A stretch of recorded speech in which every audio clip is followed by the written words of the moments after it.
Assalamualaikum warahmatullahi wabarakatuh. Waalaikumsalam warahmatullahi wabarakatuh. Selamat pagi semuanya. Pagi. Bagaimana kabar kalian? Sehat? Sehat. Alhamdulillah. Pagi hari ini kita akan melakukan pembelajaran bahasa Indonesia. Sebelum pembelajaran dimulai, marilah kita buka dengan pembacaan doa yang akan dipimpin oleh ketua kelasnya. Silakan, Rojul. Berdoa mulai. Selesai. Nah, hari ini kita akan melakukan pembelajaran dengan materi teks cerpen. Nanti Ibu akan menampilkan sebuah tayangan video tentang teks cerpen. Kalian simak baik-baik. Ini adalah contoh dari teks cerpen yang sudah divideokan.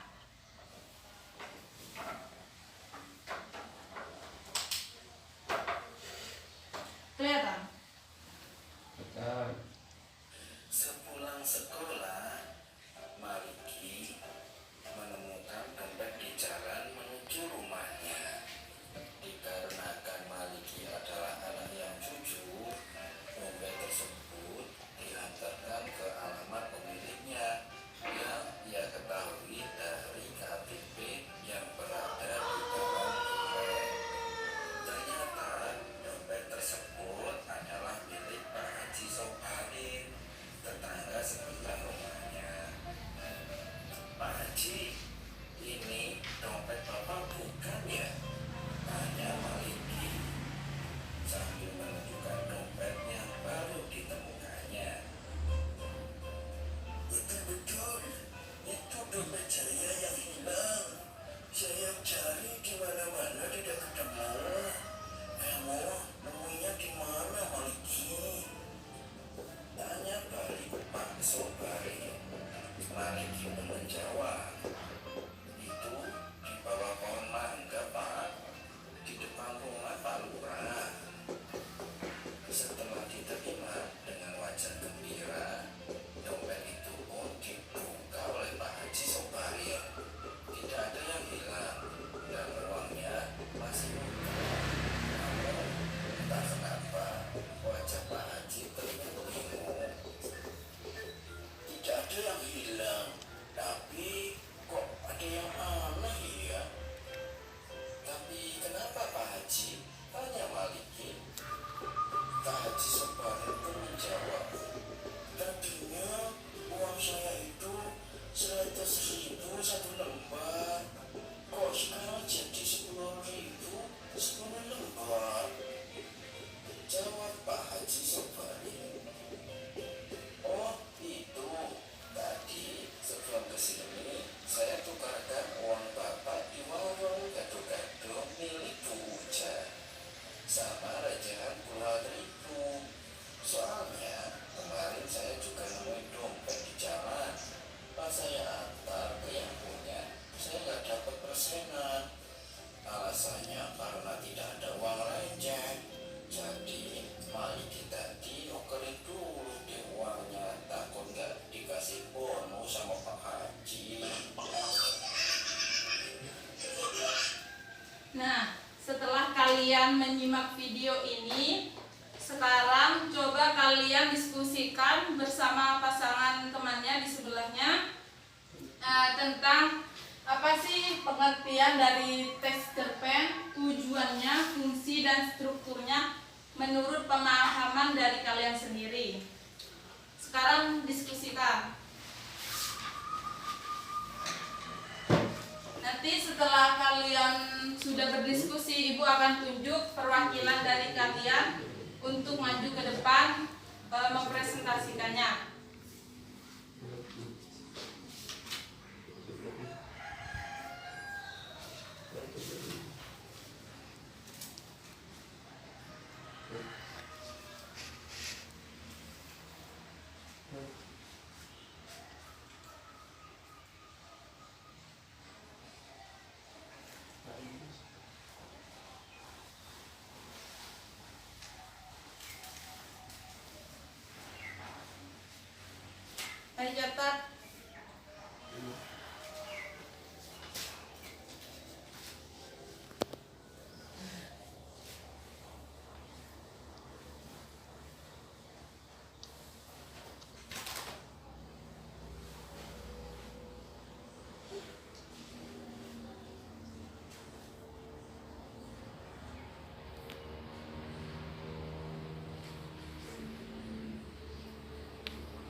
untuk maju ke depan membacakan hasil diskusi kalian.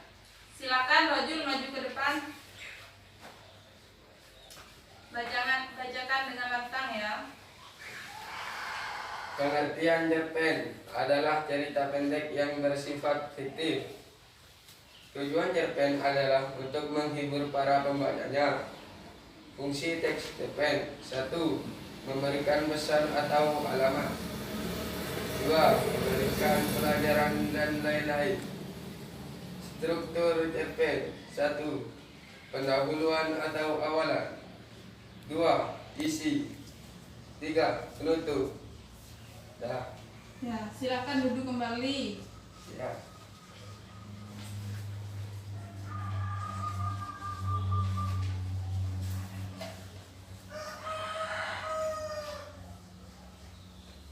Nah, tadi yang sudah dibacakan oleh teman kalian itu udah benar.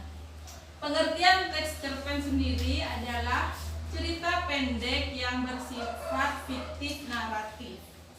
Cerita pendek ini, kenapa dinamakan cerita pendek? Karena cerpen ini ditulis dengan minimal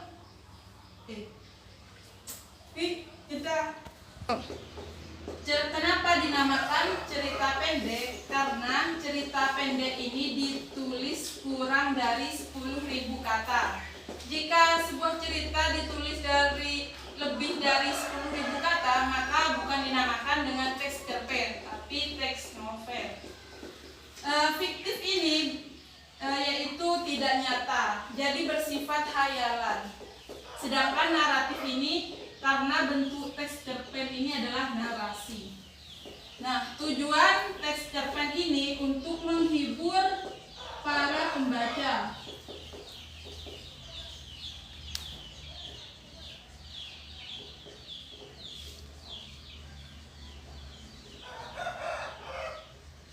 Nah, pengarang cerpen ini menunjukkan untuk menghibur para pembacanya agar jika mereka membaca cerpen tersebut merasa terhibur, bahagia, dan ataupun senang. Nah, untuk fungsi dari teks cerpen ini terdapat 5 fungsi, 5 golongan. Yang pertama adalah fungsi rekreatif.